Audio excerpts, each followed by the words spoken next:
Om Sadashiva Samarambam Shankaracharya Madhyamam Asmadacharya Parantam Vande Guru Paramparam Vishvaro Guratmeti Multiveda Vibhagine Vyomavda Vyapta Dehaya Dakshinamurtaye Namaha Sava Vedanta Sedanta Gocharam Tamagocharam Govindam Paramanandam Satguru Pranatom Om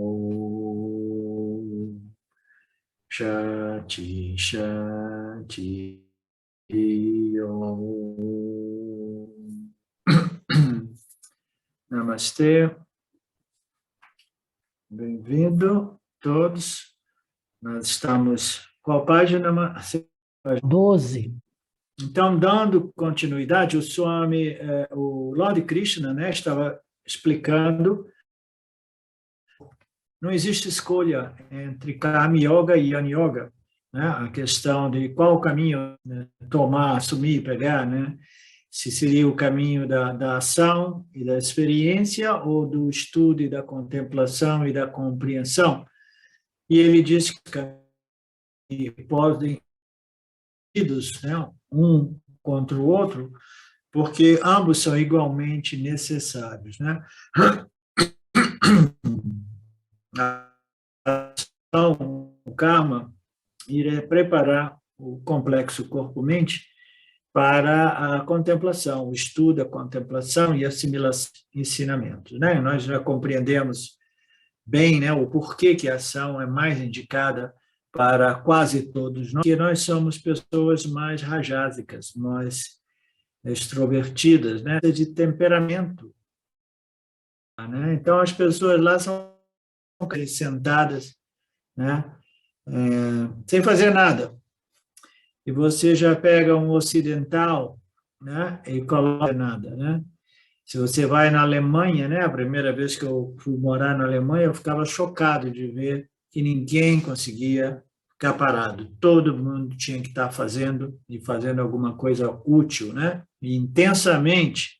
Né? Nós estávamos falando sobre essa situação que o Swami já explica muito claramente que não existem dois caminhos, mas existem dois estilos de vida, né? Do ponto de vista do buscador espiritual. Ele pode buscar através da ação, né, com o espírito do Karma Yoga, ou ele pode se tornar um sannyasi, né? Sannyasi é aquele que está aí para um ashram, sabendo que ali não tem nenhuma possibilidade, quase nenhuma, de executar ações e entender de seus resultados, né? Então, se você já processou karmas, ações, purificou, desenvolveu uma mente satívica, contemplativa, e você desenvolveu este amor pela autoinvestigação na luz dos ensinamentos, né? Então, sua mente é uma mente focada, é uma mente relaxada,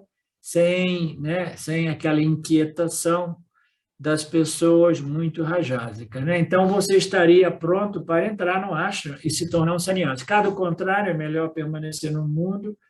Aproveita que você tem uma grande oportunidade para agir e conectar suas ações com seus resultados, desenvolver uma certa atitude, né? Atitude a yoga, e purificar, refinar e preparar a mente para o Jnana Yoga. Então, isso é a conclusão de tudo isso. Não existem dois caminhos, existem dois indivíduos distintos, né?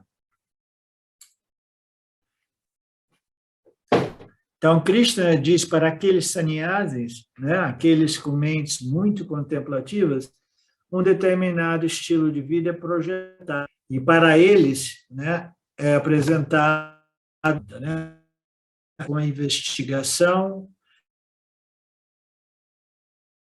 Nem todas as pessoas possuem essa mente contemplativa. As pessoas são preparadas para serem cientistas, por exemplo. As inclinações são diferentes, né? Algumas pessoas não são capazes nem mesmo de ler, né? Então, estudar as escrituras já se tornaria um problema maior. mas nem por isso se tornariam os outros. Krishna disse, Yoganam, ou seja, para um grupo de pessoas extrovertidas que querem permanecer engajados na sociedade, pessoas que temem o tempo, diz muito sobre a nossa natureza ocidental, né? O que tem para fazer? Vai fazer o que agora? Não, nada, né? Fazer nada é uma coisa realmente que terroriza muitas pessoas, né? Então, para aquelas que temem o tempo livre, já que para elas até mesmo o feriado é um problema, né? Então, para essas pessoas é indicado o Karma Yoga, né? E se elas não conseguem desfrutar um pouco de tempo livre no feriado, elas acabam trabalhando 6 dias na semana e algumas vezes 7 dias na semana também, né?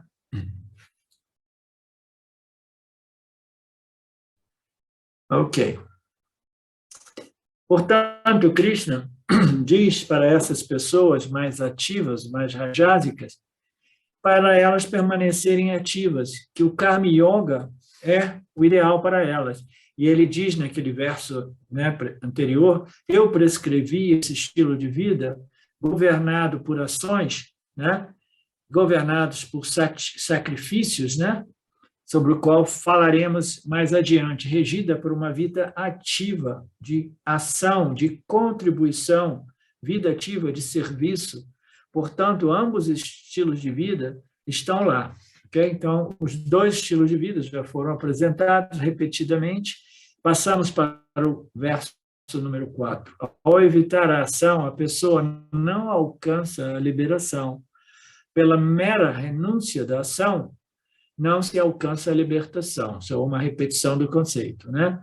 Se você renuncia à ação, isso não garante o autoconhecimento, né? A pessoa pode imaginar, não, a minha vida é muito ativa, né? E eu tenho que abandonar todas essas atividades porque elas estressam a minha mente e eu não consigo meditar, contemplar e estudar, né? E muito menos assimilar a minha real natureza. Então, o que eu vou fazer? Eu vou abandonar as ações, mas você, abandonando as ações, não tem nenhuma garantia de que você vai melhorar a sua condição. De repente, pode piorar ainda, né?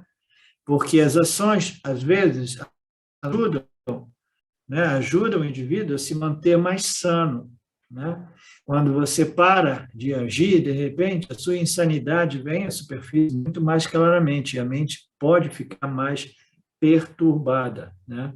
Eu lembro muito bem quando eu era jovem, eu era muito rajásico, tinha muita energia e eu gostava de ação e eu precisava de ação e a minha mente ficava muito mais equilibrada, né? Mais equilibrada realmente, né? Mas menos rajásica, né? Mais contemplativa, mais meditativa, quando eu trabalhava direto, 4, 5, 6 horas aí, né? Se o trabalho fosse físico principalmente. É tudo uma questão de temperamento de cada um de nós, né? E a gente sabe que abandonar a ação meramente não garante a libertação. Por quê? Você abandona a ação, mas as suas atividades mentais também é uma forma de ação, né? Então, a gente vai ver um verso mais adiante que fala, né, que aquele que compreende a ação na inação e a inação na ação é um sábio, né? Então, abandonar a ação não significa abandonar as ações mentais, as atividades mentais, sem dizer que mesmo que você consiga regular as suas atividades mentais, ainda assim existe uma montanha de ações energéticas, prânicas, né, mantendo o seu corpo ativo. Então, é impossível você viver absolutamente livre das ações, né? Tem sempre alguma coisa acontecendo, né, dentro do contexto do corpo-mente, né? Então, a questão aqui é que você quer evitar a ação porque acha que a ação, na maioria dos casos, a ação não é um problema, muito embora essa ação ela precise ser regulada e moderada, né? Porque senão uma pessoa se torna aquela pessoa que não consegue mais parar. Nós temos um amigo aqui onde eu moro, né? Que é assim, ele trabalha sempre, ele não para. Foi engraçado que eu fui lá, eu estive lá, aí eu estava sem internet aqui, eu fui lá, aí meu pneu furou. E era de noite, eu estava embaraçado de pedir ajuda a ele, e o pessoal como é que se diz? O seguro do carro, né?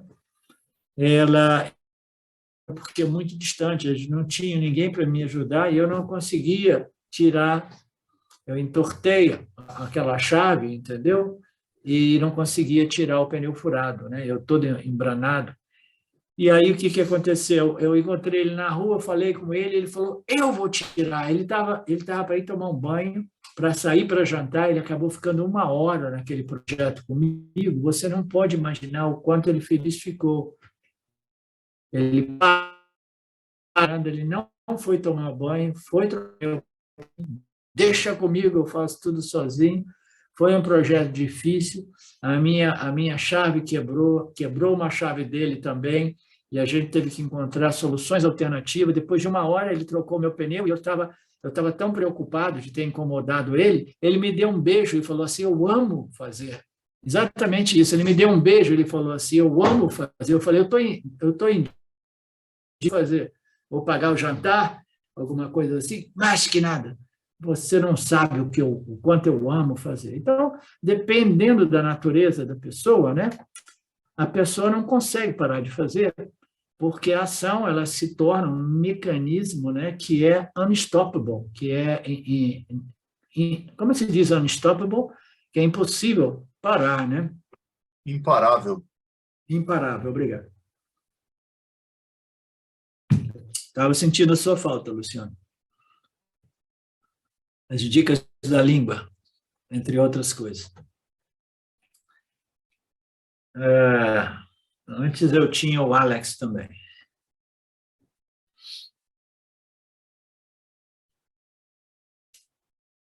Ok, a afirmação de Krishna é de que qualquer que seja o estilo de vida que você escolha, você tem que necessariamente passar pelas 2 sadhanas. Uma é a purificadora, a preparadora, né, aquela que vai, né, refinar e desenvolver as nossas qualidades contemplativas, né, que requer atividades no mundo, e a outra é a sadhana do estudo. Naturalmente, entre essas 2 sadhanas, né, entre esses 2 caminhos, da ação e da contemplação, existe também aquilo que nós chamamos no Vedanta de Upasana Yoga, que é a meditação profunda. A meditação profunda também tem um certo poder de preparação, de purificação, desenvolvimento de foco, né, expansão da mente, etc., etc., principalmente dentro do contexto do Nididhyasana, a meditação Nididhyasana, né? Então, nós temos, basicamente, essa ação física, nós temos a ação de controle da mente, com os órgãos sensoriais, etc., e o resto não são ações, porque a contemplação ela não produz o mesmo resultado de uma ação, irá, como resultado, produzir o que? Sempre uma experiência. E o estudo e a contemplação, ela não produz uma experiência. O exercício da contemplação sob a luz dos ensinamentos do Vedanta, ele mira a produzir um efeito que não tem nada a ver com experiência. O que seria, Luciano?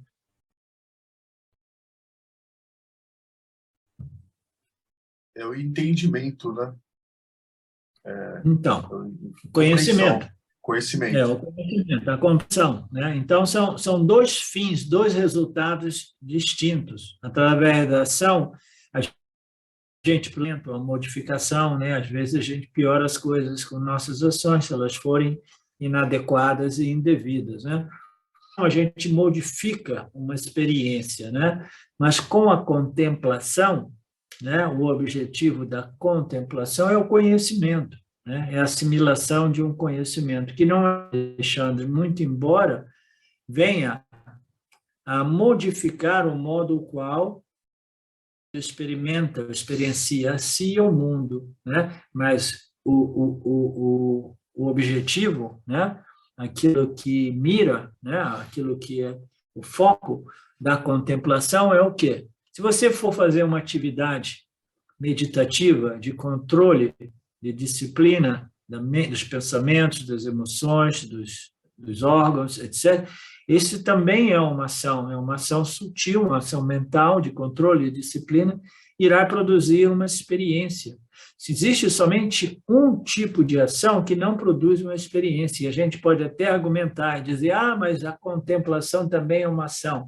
Yes, é uma ação intelectual, mas esta ação quântica, ela visa produzir algo que não é o controle dos pensamentos, o controle dos sentidos, o controle, né, dos pranas, dos gunas, tudo isso é uma experiência de Sattva Guna, uma experiência de mais paz, mais tranquilidade, mais silêncio, né?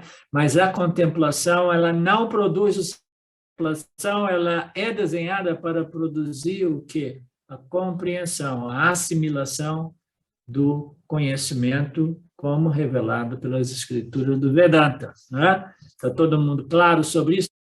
É por isso que, se você contar a alguém que você está frequentando uma aula de Vedanta, eles erguerão as sobrancelhas dizendo, aula de Vedanta?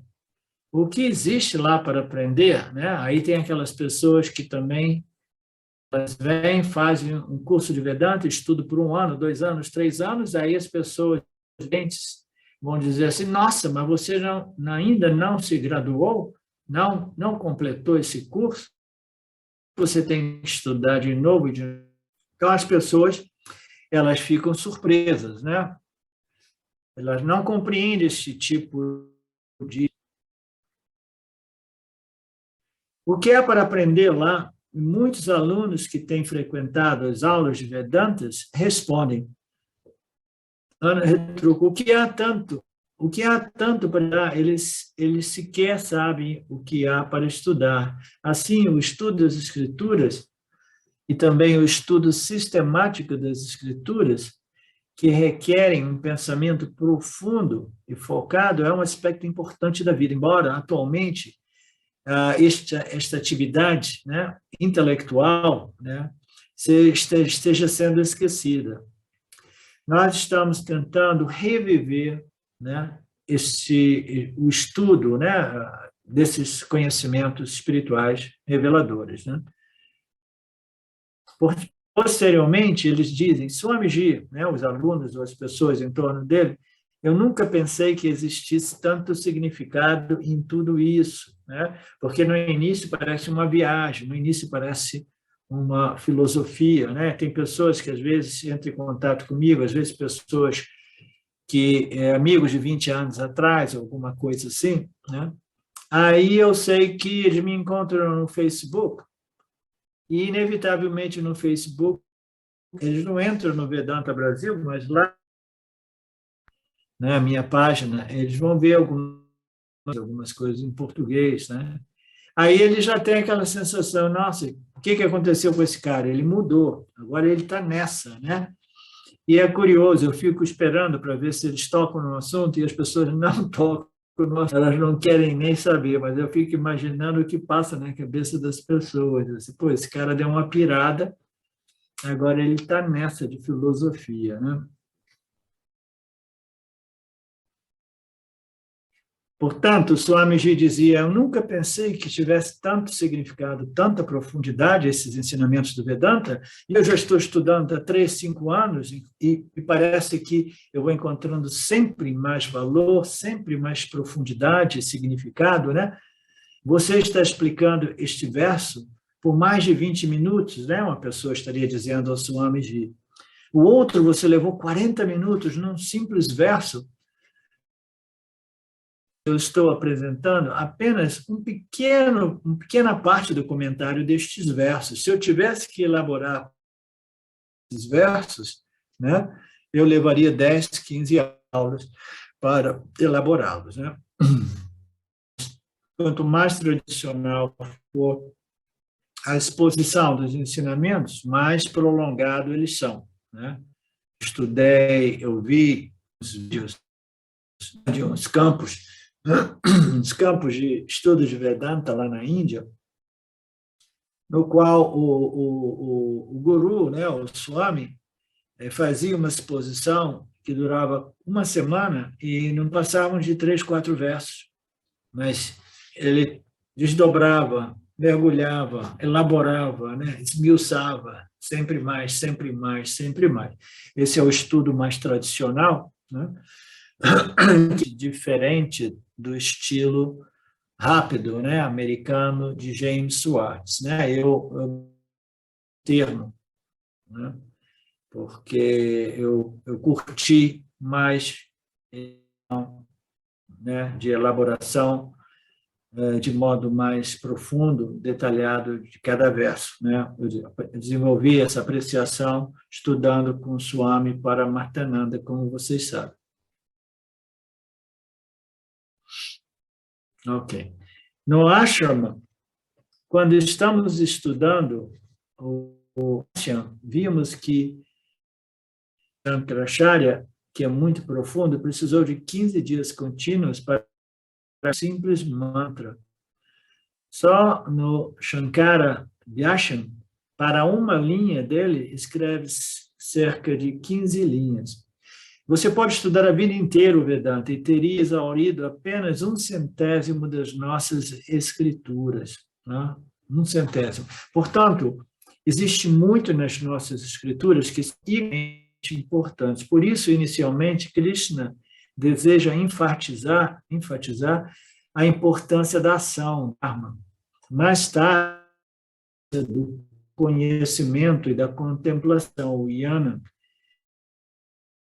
a importância do karma, e deste modo ele diz, Arjuna, você não deve evitar o karma, a ação, e para isso cita por que não deve ser negligenciado.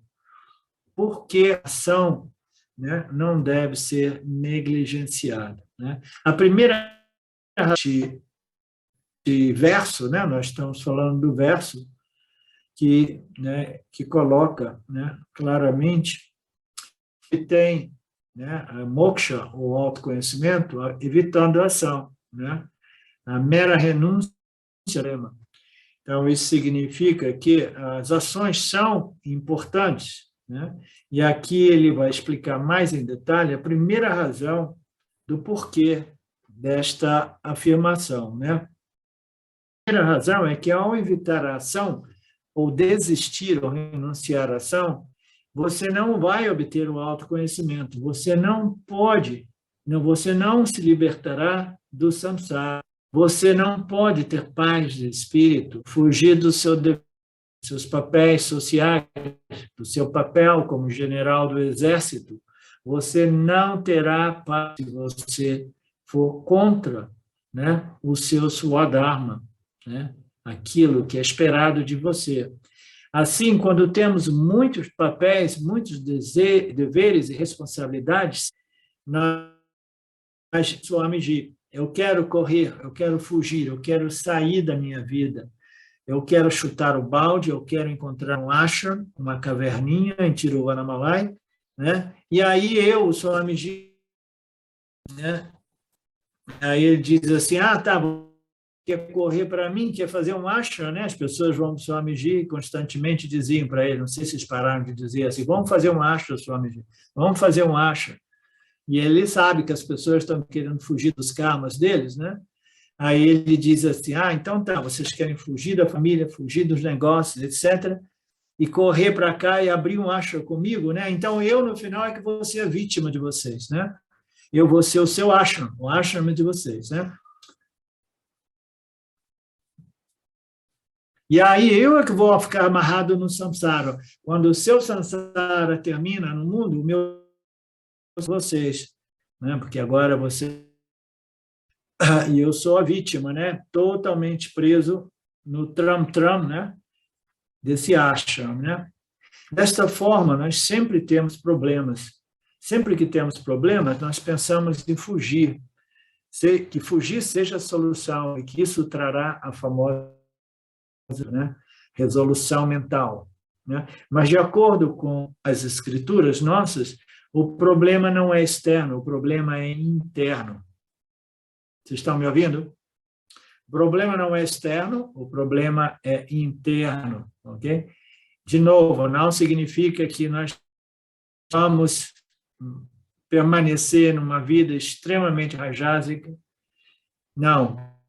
O seguinte, a gente não foge, né, do nosso estilo de vida, a gente não foge do nosso Swadharma, dos nossos deveres, das nossas obrigações, dos nossos papéis, mas ainda assim a gente começa a ajustar, né, reorganizar nossas vidas de modo a desenvolver um estilo de vida um pouco menos rajásico e um pouco mais contemplativo gradualmente, os nossos karmas permitindo naturalmente, né?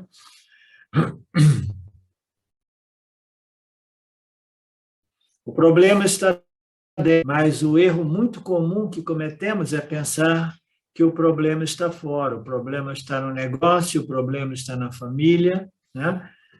O problema é o meu emprego, e por isso eu quero escapar. Por isso Krishna quer remover esse primeiro problema, né? Essa primeira confusão que estava perturbando a mente de Arjuna, impedindo ele de fazer o que precisava ser feito, né? Pois, ao abrir mão do karma, Arjuna, você não obterá o autoconhecimento, você não obterá moksha. A sua paz, a sua mente não será pacificada, né?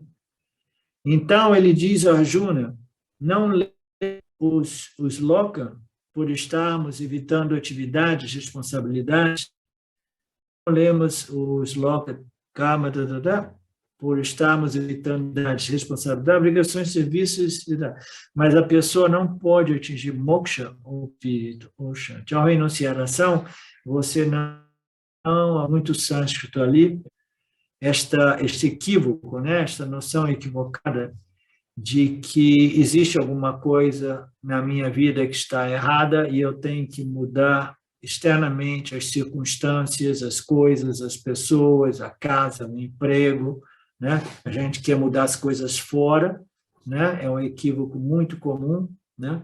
E a gente chega ao extremo de pensar, então, de repente, eu já mudou, então eu vou abandonar o karma e eu vou me... Né? Nós sabemos que isso, muito mais frequentemente do que não, é simplesmente um mecanismo de fuga, né? Como nós sabemos. Arjuna, então, apresentou uma dúvida. Isso, se existem várias mantras nas escrituras que dizem que através do sannyasi o moksha pode ser alcançado, né? Então, existem sim, diversos Mahavakyas, né? Declarações e ensinamentos das escrituras vedânticas que dizem que através do sannyasa, que somente o autoconhecimento e o moksha pode ser alcançado. Existem certas afirmações, e é por isso que sempre dizemos que jamais devemos estudar as escrituras sozinhos, independentemente, porque existem declarações confusas por toda a parte das escrituras, né? Vocês sabem muito bem disso, né? Existem aparentes contradições, confusões. Então, por isso que é importante não estudar as escrituras sozinho, diz Krishna, né? Entretanto, aqui Krishna afirma que pela renúncia você não vai obter moksha renunciando à ação, né? A menos que você esteja altamente qualificado e a menos que a sua qualificação nem mesmo requeira a ajuda de um. Mas ele convidou Krishna para ser o seu professor, né? E apesar da relutância, né, da resistência, ele gradualmente foi, né, desenvolvendo a atitude de um discípulo, né, e ouvindo as instruções de Krishna, né, com uma boa abertura mental, né. Entretanto, aqui Krishna afirma que pela renúncia você não vai obter autoconhecimento. Mas existem declarações que dizem que, através da renúncia, você pode obter o autoconhecimento. Você veja bem, aqui Krishna está dizendo, olha, a renúncia não vai levar você ao autoconhecimento. Por outro lado, diversas outras passagens dos contextos, ela dirá que somente você alcançará o... Então, quais das duas afirmações estão corretas? né? Existe uma contradição radical, né? Oposta, né? Então, ambas estão corretas, né? Uma é apresentada a uma pessoa de natureza rajásica que precisa do karma, mas ainda assim está tentando fugir do seu swadharma, porque se trata de karmas desagradáveis que ele gostaria de evitar, né? Na impossibilidade de evitar, ele quer fugir da sua obrigação, né? Então, neste caso, a gente tem que dizer, ele disse aqui, né, que a inação, a omissão mais dará o resultado, né? A renúncia da ação jamais te salvará, jamais te iluminará, né? Mas ele disse para Arjuna, dentro do contexto de Arjuna, né? Numa outra passagem, através da renúncia. O que é que significa? Significa que, no final das contas, no estágio mais, nós precisamos renunciar. Renunciar ao quê? Renunciar ao apego a mitya, o apego aos objetos de mitya, porque o apego irá perturbar a mente, né? Porque vai trazer dependência e todo tipo de perturbações mentais, né? Então, a gente tem que renunciar às nossas vasanas, né? Os desejos com sujetos de experiências, renunciado, e a renúncia de mitya, dos objetos de mitya, como privados realmente de valor, privados realmente de profunda compreensão, aliada naturalmente a uma... Dependendo do contexto, nós temos que compreender, né, e para resolver essas aparentes contradições. Por isso é importante a ajuda de um professor bem versado, né, familiarizado com as escrituras. Existem declarações que dizem que somente você deve estar familiarizado com ele. Arjuna poderia pensar que Krishna está contradizendo através dessas declarações vedânticas. Assim, Krishna quer esclarecer isso, dizendo que onde quer que seja dito que há moksha através da renúncia, ali devemos acrescentar uma expressão em que diz que a mera renúncia ou desapego não pode produzir a libertação. Mas a renúncia e o desapego devem ser abençoados como apoio para o Jnana Yoga do Vedanta, né? Então, você não irá obter o autoconhecimento através do desapego ou renúncia, porque o desapego ou renúncia é uma das qualificações. O jnana só pode ser obtido através de um pramana, de um estudo, de um ensinamento, de um conhecimento, que o jnana é um meio de conhecimento cujo meio são as escrituras que estabelecem a identidade ilimitada do Jiva-Atma como para isto é que estabelece realmente o jnana. Então, não é simplesmente a pessoa pode ter até mesmo muito de águia, né? Muito, como que se diz aqui a palavra? Né? Uma capacidade de renúncia ou desapego, mas isso somente se traduz em libertação. Muito embora seja importantíssimo como qualificações para nos conduzir a uma condição mental adequada, né, apropriada, qualificada para o autoconhecimento. Como sabemos disso? Porque outro mantra do Upanishad esclarece isso também. Lá é dito que o sannyasa é ótimo, mas mantos ocres, o meros ashrama vasa, ou mera corrida para o Himalaia, mas não são meros mantos ocres, desculpa, ou meros ashrama vasa, ou uma mera corrida para o Himalaia. E assim que o sannyasa vedantino e sim que o sannyasa vedantino funcionará apenas se for apoiado pelo estudo das escrituras, né? Então, o que ele está é que tudo serve neste processo, tudo tem o seu papel, o seu lugar, né? O seu momento, tudo a gente vai vendo, né? No final das contas, ocorre através dos Mahavakyas do Vedanta. Mas, inicialmente, gente, não existe, né, jnana sem o desapego ou a renúncia. É um fato, mas o desapego não necessariamente irão produzir o jnana. O jnana, através das declarações do Vedanta, uma vez muito bem assimiladas e compreendidas e internalizadas, né? Se o mero desapego ou renúncia não garante moksha, o autoconhecimento, o que dirá simplesmente a inação ou simplesmente a fuga dos seus deveres, né? A fuga dos seus papéis, muito menos irá produzir, né? Então, é tudo bem contextualizado para que nós possamos resolver essas aparentes contradições. Ok. Lá é dito que sannyasi é ótimo, mas o sannyasi não é somente isso ou aquilo. Deste modo, Krishna, na segunda linha, a renúncia vestimentas ocre, uma pessoa nunca pode alcançar o autoconhecimento e moksha. Desta forma, o que Krishna quer dizer é que o sannyasi não garante moksha, né? A gente sabe que você inicia com karma yoga e depois entra, né?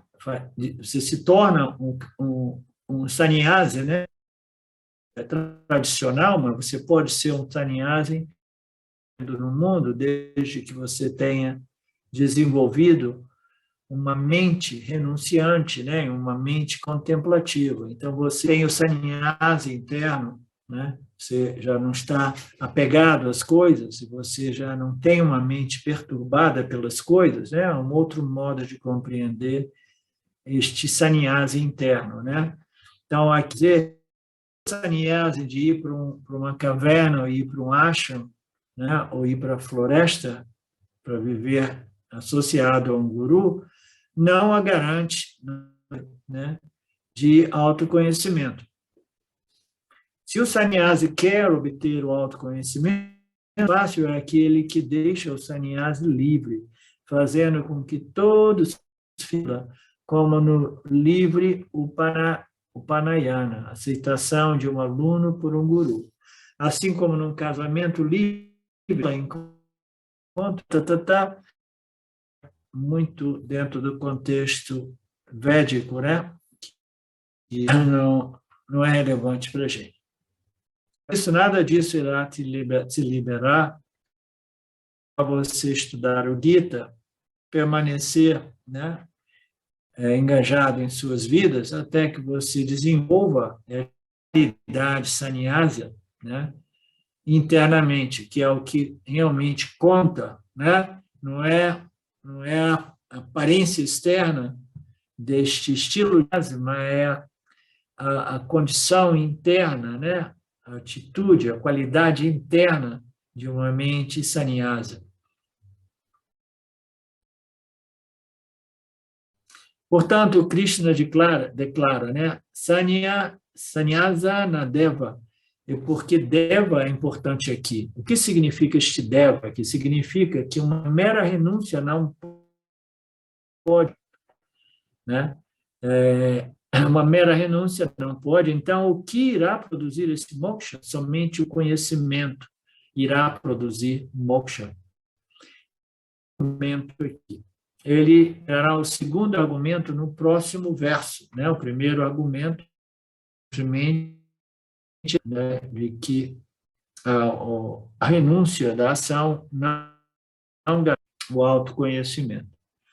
Então, o próximo verso, verso 5, continua dizendo, de fato, ninguém pode ficar sem ação, nem por um momento, porque todos são impotentes para agir devido nascidos de Maya, de Prakriti, né?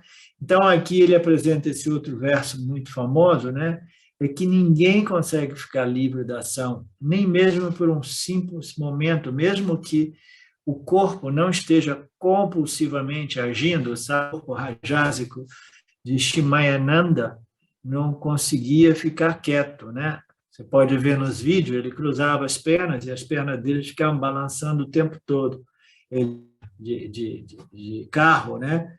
Com uma bola de tênis pregada na ponta, que ele ficava apontando, pôster, né? Do chart, dos ensinamentos dele, e aquilo ali ele ficava balançando também, a perna balançando, né? Então ninguém consegue ficar sem ação, nem mesmo por um momento. Por quê? Porque todos são compelidos, né, a agir devido à natureza gúnica, né, imposta por Maya, né? Então, todas as figurações, elas são condicionadas por, né, constituídas por proporções distintas das três energias, né? E, por isso, todos nós temos naturezas distintas, mas mesmo aquelas pessoas mais contemplativas, ainda assim, elas são compelidas, né, devido aos gunas, né? Assim, o objetivo principal do Lord Krishna, que é ao desistir das nossas ações, o primeiro argumento é porque sannyasi não garante a libertação, como nós já vimos. Agora, o segundo argumento que ele apresenta neste verso é impossível não agir, né? Abandonar, renunciar às ações, você não consegue parar de agir. Por quê? Por causa dos gunas, né? Por menos que seja alguns nos compelindo a algumas determinadas ações habituais, né? Então, nós somos compelidos a agir naturalmente e não existe nada. E uma das maiores demonstrações disso é a gente observar a vida e o modo qual Swami Shimayananda se apresentava, né? Extremamente ativo, né? Trabalhando 15, 18 horas por dia, ao mesmo tempo, né? Um grande Mahatma, um conhecimento enorme, né? Um caríssimo, uma sabedoria linda, né? Uma linguagem poética de apresentar os ensinamentos, e ele se tornou, né, o Papa da Índia no seu tempo, né? A figura mais espiritual, mais exponente da Índia, né? Apesar do seu estilo rajásico, né? Portanto, ninguém pode realmente renunciar. Marcelo, você que é uma pessoa rajásica, seria fácil para você compreender que é impossível renunciar às ações, né? Eu que ainda sou rajásico, é possível renunciar às ações. E eu sei que não existe nenhum problema nas ações. O problema é a identificação como eu sou o fazedor das ações, né? Deixe que a natureza única de cada um de nós nos mova, mas sem identificação com este processo. Pois todos são obrigados a fazer uma ação ou outra, governados por seu caráter, seu temperamento. Portanto, Krishna diz que uma pessoa não pode viver sem ação, menos por um momento. Com raras exceções, Ramana Maharshi é uma pessoa que estava preparado para renunciar a qualquer tipo de ação e atividade. Ele chegou com aquela vassana espiritual, que ele falou, ação não é comigo, eu quero a total inação, e aí ele começou espontaneamente a permanecer mergulhado naqueles nirvikalpa somados, a ponto de quase perder a perna, quase perder a coxa, né? Não sei se vocês todos ouviram essas histórias, né? Ele ficava sentado por meses e os insetos começaram a devorar a sua perna, sua coxa. Ele morreu com todas aquelas cicatrizes, né? Algumas pessoas e os insetos. Então, você, com raras exceções, você jamais consegue ficar livre de ação, né? nem mesmo por um pequeno momento. Você pode desistir das ações físicas, mas quanto mais você desistir da ação física, mais você vai experimentar a ação mental, né? Ela se torna duplamente ativa. Vocês já notaram, quando você tenta meditar, antes de você tentar meditar, você estava enganjado, fazendo coisa, você não percebia que sua mente era fora de controle, direcionada através de nós. Agora que você quer meditar, né, aí você vai ver como a mente é fora de controle. Se ela não for direcionada através das ações criativas, né, ela vai aparecer ali, você quer, fica quieta, fica quieta, fica quieta, e a mente ela vai se rebelando contra aquele fica quieta, quando você vê, você está numa batalha perdida, né, para início de conversa, né? Então, onde é que eu estou? Você sabe disso quando você tenta meditar. Normalmente a mente se move devagar, mas quando você se senta para meditar ou para fazer o seu japa, você descobre que a mente parece ser muito ativa e vagueia por todos os cantos do mundo. Em um segundo, ela viaja de um ponto ao outro, né, do universo. Portanto, de acordo com este poeta místico indiano, Kabir Das, ou alguém disse na língua, os nomes, o senhor giram, na língua, os namas, os nomes, a mão, o mala gira, e a mente gira por todo o mundo. Todos estão girando, movimentando, a língua gira, a mente gira também. Interessante, né? Os indivíduos lá na Índia, né, eles têm esse hábito de mantras, né? Os namas, repetindo a mão, né, nos malas, girando constantemente os, esqueci o nome das bolinhas. Como? Japamala. Japamala. Então, elas giram aquelas bolinhas, né? O Marcelo disse que é o japas, eu tinha conhecido um outro nome. Mas, então, o mantra, né? O mantra na língua está girando, né? A mão está girando e, como se não bastasse, né? A verbalização está se movendo, né? A mão está se movendo e a mente está girando em toda parte do mundo enquanto você está fazendo aquilo. Desta maneira, mesmo por um momento, uma pessoa não consegue ficar quieta.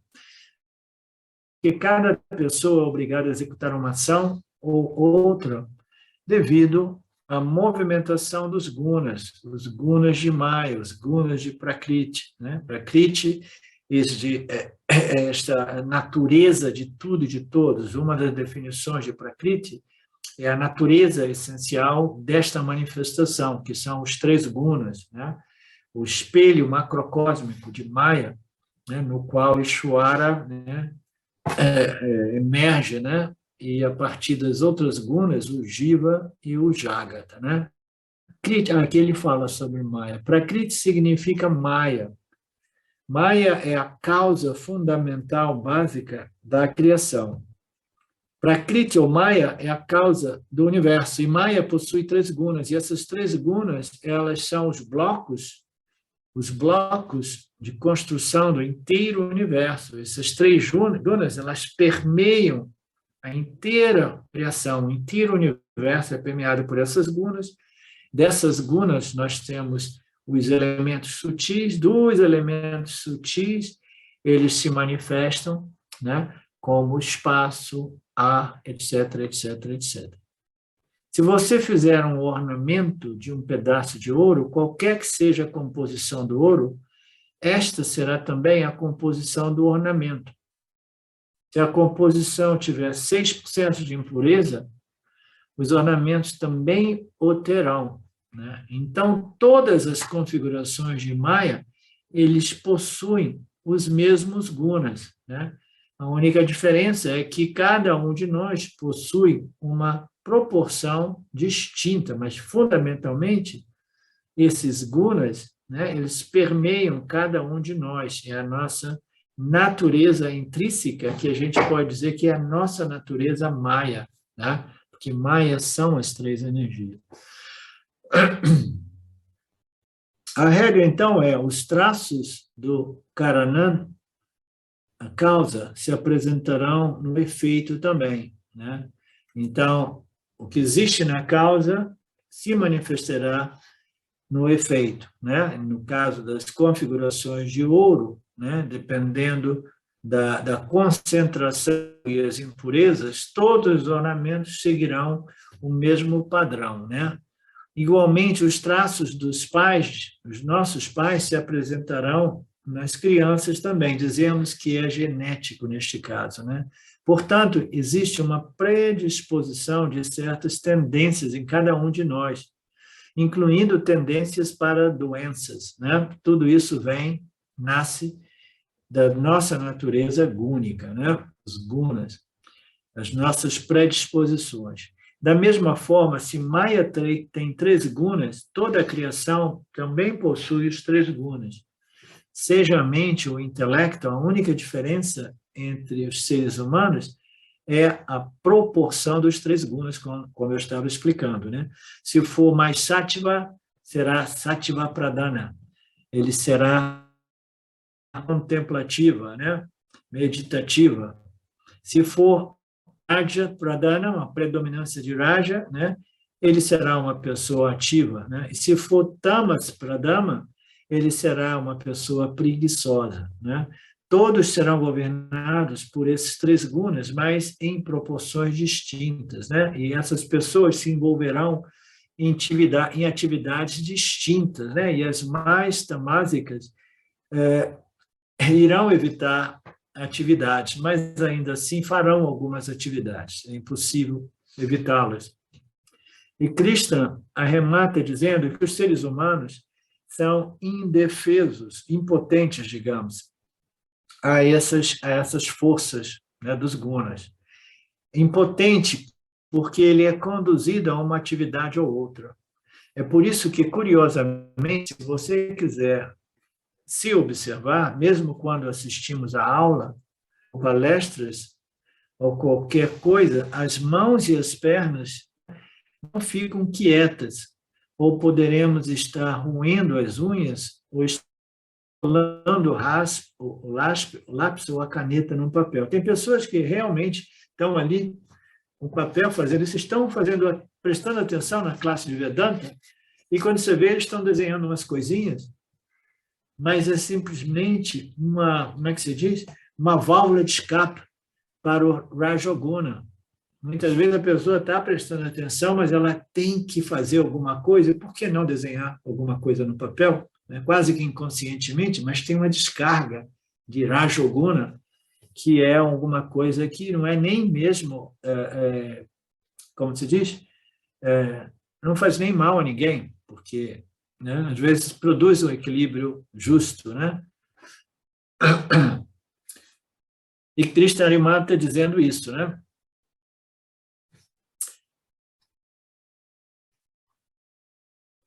Mesmo na meditação profunda, muitas pessoas tentam parar de pensar, que é o maior erro que se pode cometer, porque a mente também não pode parar, porque a mente não foi feita para parar. A mente para, sim, mas para em quê?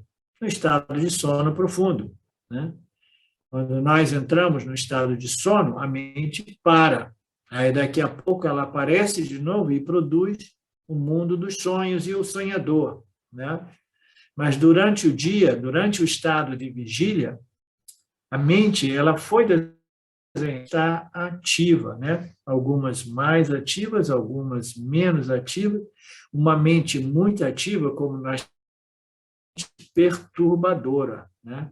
É muito desconfortável experimentar uma mente muito ativa, né? Quando nós muito atarefados, com muitas coisas para fazer, muitos estímulos, muitas respostas precisando ser produzidas, né? Naquela condição, a gente experimenta um estresse mental que é muito desagradável. Então, uma mente que foi feita para funcionar, principalmente na sociedade moderna, onde o estímulo, né, o bombardeamento de estímulo que requerem respostas é tão intenso, né?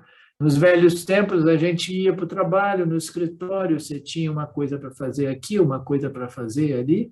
Nos dias de hoje, né, na era da comunicação, os estímulos nos bombardeiam o tempo todo e a gente tem que estar sempre ali. Eu que sou aposentado, né? Eu estou aqui, eu não paro, tem sempre estímulo, tem sempre coisa para resolver aqui, nos Estados Unidos, aqui, ali, entre uma coisa e outra, entendeu? Na casa, as minhas galinhas, então não para, né? Então, mesmo na meditação, né, as pessoas querem fazer a mente parar, mas a mente não para, ela só para no sono profundo. E tem pessoas que desenvolvem a habilidade de Nirvikalpa Samadhi, que para a mente também. Eu, quando era um meditador, eu pensava que o grande barato, o grande objetivo era parar a mente, né? Então, eu queria parar a mente, parar a mente, parar a mente. Depois de 10, 20 anos tentando aquilo, eu quase que desisti completamente, né? Porque eu disse assim, é impossível parar a mente, né? Eu paro, às vezes ela fica quieta por alguns minutos, aí quando eu vejo ela dispara novamente, aí quando eu abandono, né, os meus esforços de suprimir a mente, né, aí ela volta com mais força ainda, quase que como se ela quisesse se vingar, né? Então a mente ela não foi feita para parar, com exceção do estado de sono profundo. Por isso, portanto, a meditação vedântica não é desenhada para parar a mente. Ei, que bacana, né? Sabendo que a mente, parar a mente é impossível, né? E aí a gente vem para o Vedanta, e o Vedanta não valoriza a famosa no mind, no mente, né? A mente vazia, a mente sem pensamentos. O Vedanta não valoriza essa mente, porque o Vedanta sabe que a não ação mental não garante o autoconhecimento. Na realidade, a não ação mental irá produzir o quê? Shanti, paz, tranquilidade. Mas Shanti, silêncio, paz, tranquilidade, ele não produz o autoconhecimento. O autoconhecimento requer o quê? Uma contemplação sob a luz dos ensinamentos do Vedanta, né? Mantendo o foco nesses ensinamentos, é como se fosse um fluxo constante, homogêneo, desses Mahavakas, dessas declarações, desses ensinamentos, né? Constantemente em nossas mentes, né? Se torna um processo quase que obsessivo, né? Obsesso. Obsessivo. Um processo intenso, né? O indivíduo ele quer compreender, eu quero compreender por que as escrituras dizem que eu sou livre e independente das minhas experiências. As escrituras dizem que eu não sou minha mente, não sou nada disso que aparece diante da minha consciência, dentro do âmbito. Eu quero compreender tudo isso, e tudo aquilo é um fluxo constante de pensamento, sem distrações, sem sair dali e pensar, e a situação política, e a situação econômica, nada, é simplesmente um fluxo constante de pensamentos vedânticos. Esse é o Nididhyasana, né? É a meditação vedântica, que não tem nada a ver com parar de pensar, mas simplesmente pensar à luz dos ensinamentos upanishádicos. A meditação vedântica serve para quê? Para dirigir, focalizar, canalizar a mente, né? E colocá-la neste fluxo que eu me referia, né? Qualquer tipo de meditação que prescrevemos envolve este fluxo de pensamento vedântico. Krishna diz que se você tentar desistir da ação, onde quer que você vá, você começará uma nova ação. Se você for para Rishikesh, e se você for uma pessoa ativa, rajásica, as suas qualidades de liderança estarão presentes em você, e você imediatamente começará a fazer política dentro do ashram. Você formará uma associação de sannyasas. Não é assim, Luciano? Aí você só fará o bem no hospital, por uma pessoa de mentalidade comercial, ele iniciará um negócio dentro do ashram também, né? Vamos abrir uma loja, vamos vender os livros, os textos, vamos, né, de Shiva. Então, o espírito empreendedor, né, vai começar a se espalhar, né, se exprimir, né, se expressar. E ele vai se tornar... curso, viu? Ele vai criar um curso de como abrir um ashram. Também é. Aí vai fazer de tudo, né? Aí ele vai até se tornar político e vai entrar em contato com o governo, né? Porque acha que o governo deveria oferecer doações ao ashram, né? Doar algumas terras para os sannyasis, né? E aí ele vai parar lá no parlamento, né? Parlamento em Delhi, tentando, né, passar, aprovar o seu projeto, né? Então, sannyasi, mas ele tinha aquela natureza, né? Aquela natureza ativa, rajásica, né? Mas ele estava fazendo tudo isso com os vestimentos ocre de sannyasi. Mas ele estaria em alguma travessura, né? Portanto, a travessura dizia, mas ele estaria realmente perdido no mundo das ações. Perdido, não perdidos, né? Dependendo da compreensão do sannyasi neste caso, né? Porque, como eu já dizia antes, né, o Swami Shimayananda estava envolvidíssimo em todo tipo de ação, né, espalhando esses ensinamentos, né, em todos os 4 cantos da Índia e mais tarde na Europa e nos Estados Unidos, né? Mas ele não estava realmente criando encrenca ou fazendo travessuras, ele estava simplesmente seguindo a sua natureza gúnica e fazendo aquilo que como um instrumento, realmente como um instrumento, né, nas mãos de Ishvara. Portanto, Arjuna, você deve fazer as suas ações. Não seria melhor fazer o que tem que ser feito? Sim, é melhor. Portanto, este é o segundo argumento, né? O segundo argumento é que você não consegue parar de ação. O primeiro argumento é que a ação, a inação, a renúncia não produz o autoconhecimento. E o segundo argumento é que mesmo que você queira renunciar às ações, você irá fracassar, né? Como é que se diz? You're gonna fracassar badly. Você vai quebrar a cara e vai fracassar porque é impossível, né, não agir.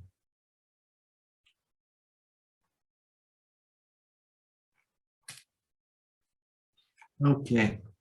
Eu queria acabar isso hoje, mas não deu. O Felipe ergueu a mão. Oi, Felipe, por favor. Opa, boa noite, pessoal. Boa noite, Arlindo. Oi, Felipe, tudo bem com você? Tudo bem, graças a Deus. E você? Ótimo, bom te ver por aqui. Não é a primeira vez, não, né? Não, ao vivo é a primeira vez. Que legal, bacana. Eu estou acompanhando os vídeos anteriores, que eu não acompanhei, estou vendo todos. Legal, super. Deixa eu tirar uma dúvida com vocês. Você citou aí a questão da meditação, né?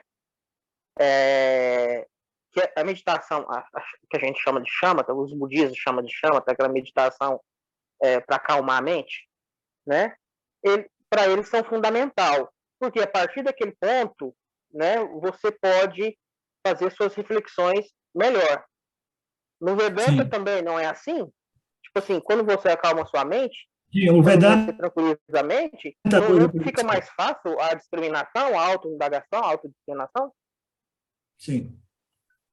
Então, o primeiro ponto que eu quero colocar para você, Felipe, é que eu sei que você vem daquele background do budismo, né? Entre outros, o Felipe estudou diversas escolas, né? Ele tem uma cultura espiritual boa. Quando a gente chega no Vedanta, é bom a gente esquecer quase tudo que a gente aprendeu, mas isso não é um problema no seu caso, né? Naturalmente, uma mente pacificada é fundamental, mas o Vedanta prescreve mais frequentemente mais o karma yoga, o Dharma Yoga. Fazemos uma concessão à meditação, mas a meditação não é o foco, como ocorre na maioria das outras escolas espirituais, tá? Então, é isso que você precisa saber, perfeito. porque a meditação serve um certo propósito, o Karma Yoga serve o mesmo propósito de modo mais natural, e o Karma Yoga é muito mais vedântico do que o Upasana Yoga, porque o Karma Yoga ele é ação com uma determinada atitude. Karma Yoga, karma atitude a qual eu coloco essas ações no campo em relação aos seus resultados, né? Então esse Karma Yoga, essas ações são superiores ao Upasana Yoga, por quê? Porque envolvem conhecimento. Vedanta é sobre conhecimento, conhecimento é tudo, né? Conhecimento de quê? Conhecimento desta trinidade, né? Ishvara, Jiva e Jagat, né? Através do Karma Yoga, eu vou me posicionar a respeito do campo e do Criador, né? Da criação e o Criador, compreender as leis que regem esse campo de interação e a me adequar a essas leis e, no processo, né? Desenvolvendo esta qualidade, né? Este temperamento, esta atitude, né? Do Karma Yoga, eu vou purificando a mente através do conhecimento, entendeu? Porque pacificar a mente através da meditação profunda, ela pacifica a mente, mas ela não aborda realmente as raízes do problema, aquilo que extroverte, que faz permanecer extrovertida e rajásica, não é abordado nas meditações desenhadas para pacificar a mente, entendeu? Então, nós prescrevemos o Karma Yoga porque Karma Yoga tem o conhecimento, né? O conhecimento que irá resolver o problema, mas na sua raiz. Ok? Muito obrigado. Bem compreendido. Muito obrigado aí. Obrigado a você, querido. Bom te ver aqui. Alguém mais tem alguma questão?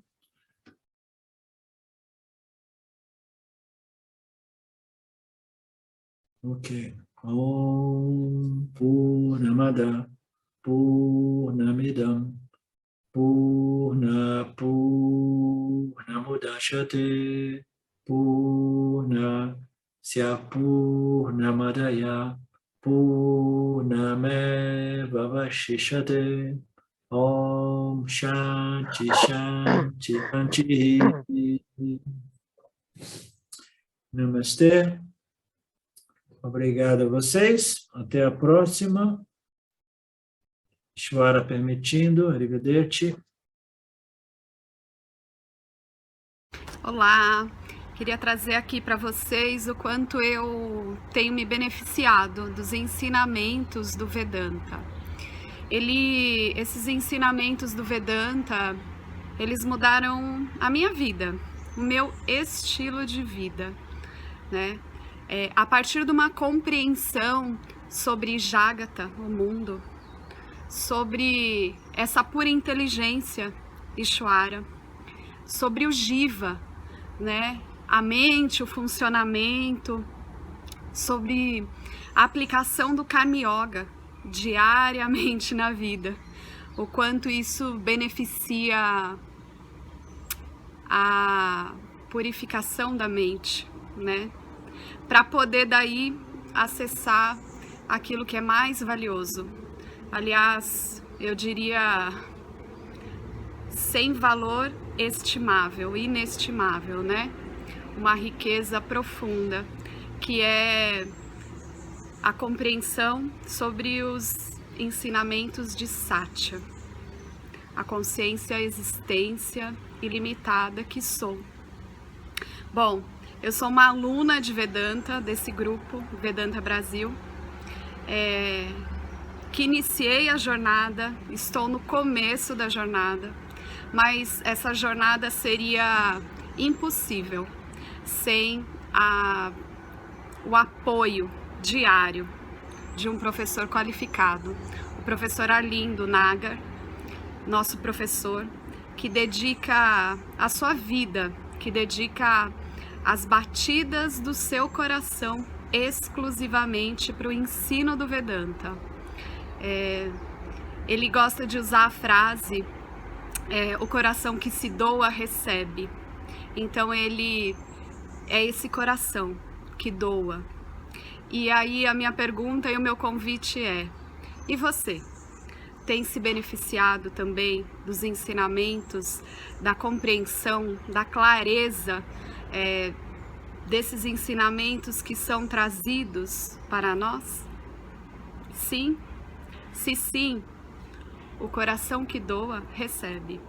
Então o convite é: se você se beneficia, você pode também fazer uma doação. Essa doação, ela é necessária, apropriada, para a manutenção, né, desse ensinamento vivo diariamente para nós. E é um convite para que a gente possa nutrir esse grupo com o dar e o receber. E se você se beneficia, tenho certeza, qualquer valor mensal é suficiente. É o valor que o seu coração sentir, mas é um valor apropriado. Bom, meu recado é esse. Eu agradeço imensamente e não tenho palavras para dizer o que é o Vedanta na minha vida. Só dizer gratidão.